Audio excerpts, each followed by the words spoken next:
So now that we've discussed the orbital overlap that happens between s and p orbitals, we can start looking into something called molecular orbital diagrams. And we need to break these into two main categories. The first being molecular orbital diagrams for the first period, which would be H2 and HE2. And these are much simpler because they only involve one type of orbital. So if we have a molecular orbital diagram for an H2 molecule, we bring one hydrogen on the left and one hydrogen on the right. Each of these hydrogens has a 1s orbital that's of the same energy. And when we bring these two orbitals together, we form a sigma and a sigma star interaction, or our bonding and our anti-bonding interaction. Each hydrogen has one electron. And we can put that one electron in each of these atomic orbitals.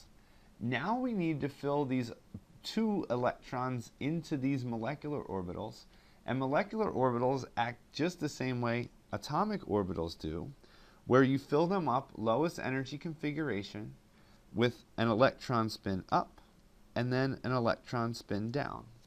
Okay, so in an H2 molecule, we have two electrons that are in a bonding molecular orbital and 0 that are in an anti-bonding molecular orbital. This introduces us to a term called bond order. The bond order is equal to the number of bonding electrons minus the number of anti-bonding electrons divided by 2. So in this particular case, if we wanted to determine the bond order for H2, that's going to equal the number of bonding electrons, which is 4, minus the anti-bonding electrons, the number of bonding electrons, which is 2, minus the number of anti-bonding electrons, which is 0. Divide that by 2, and we get a bond order of 1. Okay? A bond order of 1 is going to indicate that we have a single bond. And if we increase the bond order, we're going to say that we have a stronger bond. A single bond has a bond order equal to 1. A double bond has a bond order equal to 2, and a triple bond is going to have a bond order equal to 3. Okay? So this is going to correlate with bond strength. So what happens now when we look at a helium diatomic molecule? What would molecular orbital theory predict for this?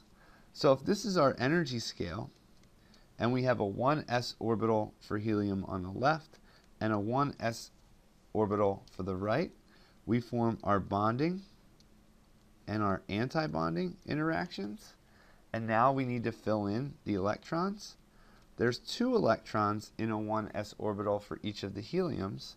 So this means we now have to put 4 electrons into molecular orbital. So we need to fill those electrons in just like this. Okay, this is our sigma and our sigma star molecular orbital. So the bond order for helium, or He2, is going to equal the number of bonding electrons, which is 2, minus the number of anti-bonding electrons, which is 2, divided by 2, which would equal 0. So our bond order is going to equal 0, which tells us that MO theory predicts no bond formation, which is going to be consistent with how the experiment would work, because experimentally we would not predict or we would not observe a helium diatomic molecule forming. And this is the reason why. Because if that diatomic orbital or that diatomic molecule formed, there would be electrons in an antibonding orbital, which would be very, very unfavorable. So this is what happens when we look at first period diatomics. The next case, we're going to look at second period diatomics. So in the second period diatomics, we're going to see two types of situations. And all the elements, nitrogen and to the left, are going to be different than oxygen and fluorine. So if we look at the second period diatomics for something like nitrogen, we can represent the atomic orbitals. And again, we're just going to look at the valence electrons here. So we have the 2s orbitals on the nitrogen and the 2p orbitals on the nitrogen. So we're going to put each of those on either side.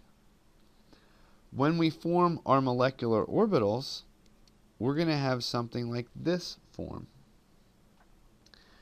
And in the case of nitrogen, we're going to observe something that looks like this.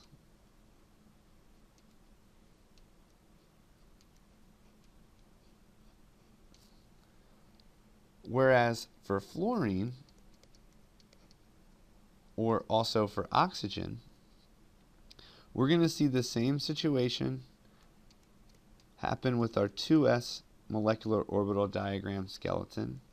But when we look at the 2p orbitals for each of these guys, for fluorine and for oxygen, our diagram's going to look something like this. Okay? We need to fill in the electrons. For nitrogen, the 2s is completely filled.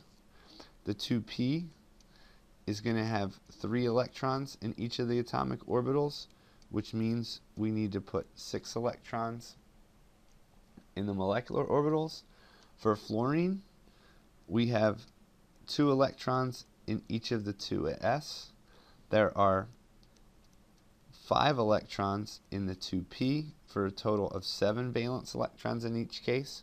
So that means we need to put 10 electrons into the p molecular orbital. So there's 1, 2, 3, 4, 5, 6, 7, 8, 9, 10. So this is what we would observe for each of these molecular orbital diagrams. Now let's try to figure out what the bond order is for N2. Lewis' theory predicted a triple bond, so let's see how they did. Here we have the number of electrons in the bonding molecular orbitals, which is going to be 2 from the s contribution and 6 up here from the p's.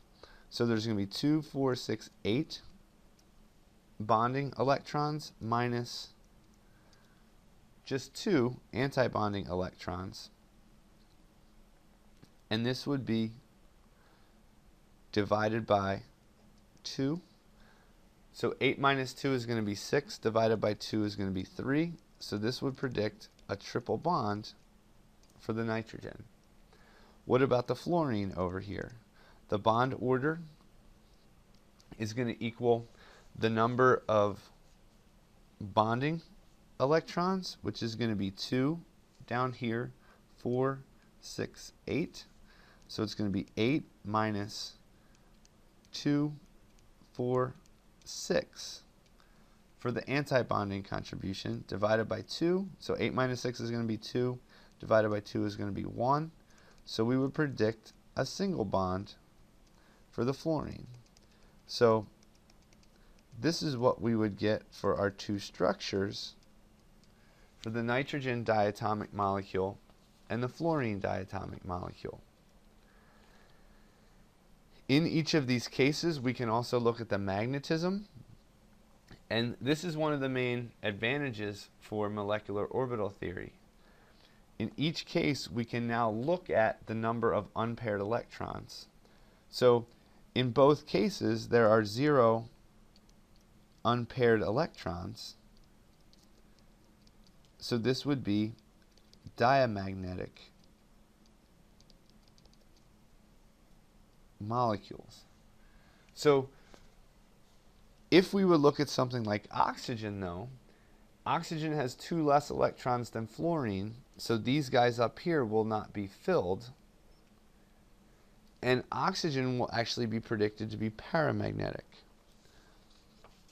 So what we can look at next is why are the energy level differences different when we proceed from left to right across the second period. And that will be the topic